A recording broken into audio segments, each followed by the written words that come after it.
नमस्ते दोस्तों, मेरे चैनल में आपका स्वागत है। दोस्तों, निराशा से हम कैसे बच सकते हैं, इस संबंध में एक लोक कथा प्रचलित है। कथा में दोस्तों एक लड़का हिम्मत हार जाता है और अपने जीवन से निराश होकर आत्महत्या करना चाहता है। लेकिन तभी दोस्तों उसे एक संत मिलते हैं और उस लड़के की सोच बदल जाती है। तो चलिए दोस्तों जानते हैं कि पूरी कहानी क्या है। एक लड़का घर परिवार और धन संबंधी समस्याओं से लड़ते लड़ते थक गया था। उसकी उम्र ज्यादा नहीं थी, लेकिन वह रोज रोज के विवादों से तंग हो गया था और एक दिन वह हिम्मत हारकर घर से आत्महत्या करने के लिए निकल जाता है। चलते चलते दोस्तों वह एक जंगल में पहुंच गया। जंगल में काफी दूर चलने के बाद भी उसका मन शांत नहीं हुआ। जंगल बहुत ही घना था और वहां जंगली जानवरों का भी खतरा था। तभी उसे एक छोटी सी झोपड़ी दिखाई दी। लड़के ने सोचा कि इस घने जंगल में झोपड़ी बनाकर कौन रह रहा है। अपनी जिज्ञासा को शांत करने के लिए वह लड़का झोपड़ी की ओर बढ़ने लगा। झोपड़ी के पास पहुंचा तो उसे एक संत दिखाई दिए। संत ध्यान मुद्रा में बैठे हुए थे और उनके चेहरे पर शांति और प्रसन्नता दिखाई दे रही थी।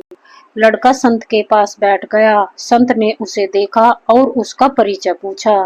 लड़के ने कहा कि वह अपने जीवन से परेशान हो गया है और मरना चाहता है, इसलिए इस जंगल में आया हूँ ताकि अपना जीवन समाप्त कर सकूं। संत ने लड़के की बातें सुनी और समझ गए कि कम उम्र में मिले तनाव के कारण ये बहुत ज्यादा निराश हो गया है। उन्होंने लड़के से कहा कि तुम्हें निराशा से बचना चाहिए, समस्याएं तो आती जाती रहेंगी, समय सदा एक सा नहीं रहता। दोस्तों, संत लड़के को समझाने के लिए एक कथा कहते हैं। संत कहते हैं कि एक छोटे बच्चे ने एक दिन अपने घर में बांस और कैक्टस का पौधा लगाया। उसका बागवानी का नया नया शौक था। बच्चा दोनों पौधों की रोज एक समान देखभाल करने लगा। रोज सुबह शाम पौधों को पानी देता और धूप छांव में रोज अपने पौधों का ध्यान रखता था। काफी समय बीतने के बाद कैक्टस का पौधा तो पनप गया, लेकिन बांस के पौधे में कोई बदलाव नहीं दिख रहा था। बच्चा सोचता था कि कैक्टस का पौधा तो पनप रहा है, लेकिन बांस के पौधे को क्या हो गया है।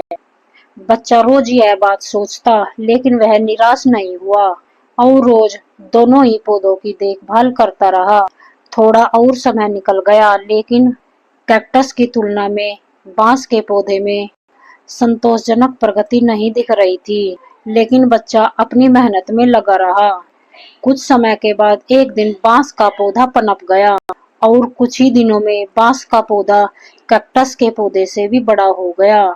संत ने उस निराश लड़के से आगे कहा कि बांस का पौधा पहले अपनी जड़ें मजबूत कर रहा था, इसलिए उसे पनपने में समय लगा।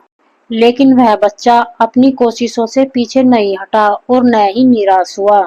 हमें भी अपने जीवन में दो बातें ध्यान रखनी चाहिए। पहली तो ये कि हालात चाहे कैसे भी हों, सकारात्मकता और धैर्य को नहीं छोड़ना चाहिए। और दूसरी ये है कि पहले हमें अपनी जड़ें मजबूत करनी चाहिए। अगर हमारा आधार मजबूत होगा तो हमारा काम तेजी से आगे बढ़ेगा। सकारात्मकता और धैर्य रखेंगे तो जीवन में जल्दी ही संतोषजनक बदलाव दिखाई देंगे। तो दोस्तों, आज की वीडियो में बस इतना ही।